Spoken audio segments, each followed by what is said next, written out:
നല്ല തോട്ട്സോട് കൂടിയുള്ള നല്ലൊരു ഹാപ്പി മോർണിംഗ് ആയിരിക്കട്ടെ ഇന്ന് എല്ലാവർക്കും. ഇതെന്താണെന്നറിയോ? രാവിലെ ബ്രേക്ക്ഫാസ്റ്റിന് വേണ്ടിയിട്ട് ഞാൻ അപ്പമൊക്കെ അരച്ചു വെക്കുന്ന സമയത്ത് മിക്കപ്പോഴും മാവ് പൊങ്ങാറില്ല, പ്രത്യേകിച്ച് ക്യാൻബറയിൽ തണുപ്പുള്ള സമയത്ത്.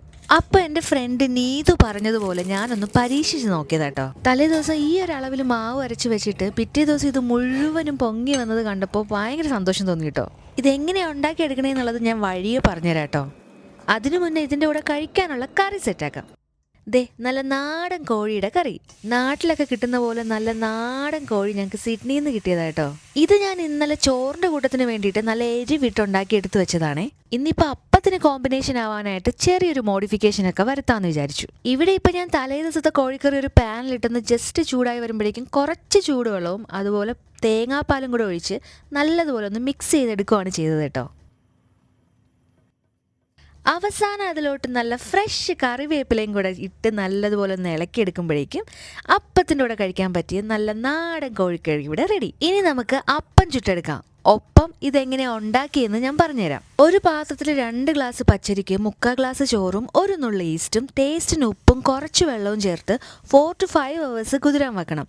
എന്നിട്ട് ഇത് അരച്ചെടുക്കുമ്പോഴേക്കും തേങ്ങ ചിരകിയതും പഞ്ചസാരയും ചേർത്ത് അരയ്ക്കണം. ഞങ്ങളിവിടെ പഞ്ചസാര പ്രിഫർ ചെയ്യാത്തത് കൊണ്ട് ഇതിൽ ഞാൻ പഞ്ചസാര ചേർത്തിട്ടില്ല. അതുപോലെ തന്നെ തേങ്ങാപ്പാൽ ചേർത്താണ് ഞാൻ അരച്ചെടുത്തത്.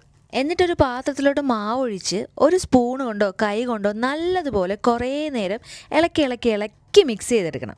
എന്നിട്ട് ഈ തണുപ്പുള്ള കൺട്രീസിലൊക്കെ ആണെന്നുണ്ടെങ്കിൽ ഓവൻ ചെറുതായിട്ടൊന്ന് ചൂടാക്കി പിന്നെ നമ്മുടെ ആ മാവിരിക്കുന്ന പാത്രം ഒന്ന് തുണി കൊണ്ട് മൂടി അടച്ചു വെച്ച് അതിലോട്ട് വെച്ച് ഓവർനൈറ്റ് അങ്ങനെ വെക്കുക. ഞാനിവിടെ തുണിയൊന്നും നോക്കിയിട്ട് കാണാത്തതുകൊണ്ട് ഫോയിൽ പേപ്പർ വെച്ച് കവർ ചെയ്ത് ഒരു മൂടി വെച്ച് അടച്ചാണ് ഓവനിൽ വെച്ചത് കേട്ടോ. പക്ഷെ പിറ്റേ ദിവസം സംഭവം അടിപൊളിയായിട്ട് വർക്കായി. നീതു ഉണ്ടാക്കുന്ന ഭക്ഷണത്തിൽ എൻ്റെ ഫേവറേറ്റ് അവളുടെ പാലപ്പമാണ്. അതേ സംഭവം ഞാൻ ഇന്നിവിടെ ഉണ്ടാക്കി. അപ്പോൾ ക്രെഡിറ്റ് ഗോസ് ടു നീതു. അങ്ങനെ നമ്മുടെ ചൂട് പാലപ്പത്തിൻ്റെ മേളിലോട്ട് നമ്മുടെ നാടൻ കോഴിക്കറി ഇങ്ങനെ മുങ്ങി നീക്കുന്ന രീതിയിൽ ഒഴിച്ചങ്ങോട്ട് കൊടുക്കാം. കൂട്ടത്തിൽ നല്ലൊരു ചായയും കൂടെ ആയാലോ? എനിക്കെപ്പോഴും ഇങ്ങനെ പതഞ്ഞിരിക്കുന്ന ഒരു ഫ്രോത്തി ടൈപ്പിലെ ചായയാണ് കേട്ടോ ഇഷ്ടം. അപ്പോൾ അതെ, അതും ഇവിടെ വച്ച് അതുപോലെ പാലപ്പം ചുടുമ്പോൾ നടുക്ക് ഇച്ചിരി കുഴിഞ്ഞ് കട്ടിയായിട്ട് ചുറ്റും നല്ല പരന്നിരിക്കുന്നതായിരിക്കും കൂടുതലും എല്ലാവർക്കും ഇഷ്ടം. പക്ഷേ എന്നാൽ എനിക്ക് ഫുള്ള് നല്ല ടിഷ്യൂ പേപ്പർ പോലെ സോഫ്റ്റായിട്ട് നല്ല പരന്നിരിക്കുന്ന പാലപ്പത്തിനോടാണ് ഒരു പ്രത്യേക പ്രേമം കേട്ടോ. എന്നാൽ പിന്നെ സ്നേഹത്തോടെ നാടൻ കറി നല്ലപോലെ കുതിർന്നിരിക്കുന്ന ചൂട് പാലപ്പവും ചായയും കൂട്ടി വീട്ടിലുള്ള എല്ലാവരും കൂടെ ഒരുമിച്ചിരുന്ന് കഴിച്ച് നല്ലൊരു ദിവസം തുടങ്ങിയാലോ? എന്നാ വാ.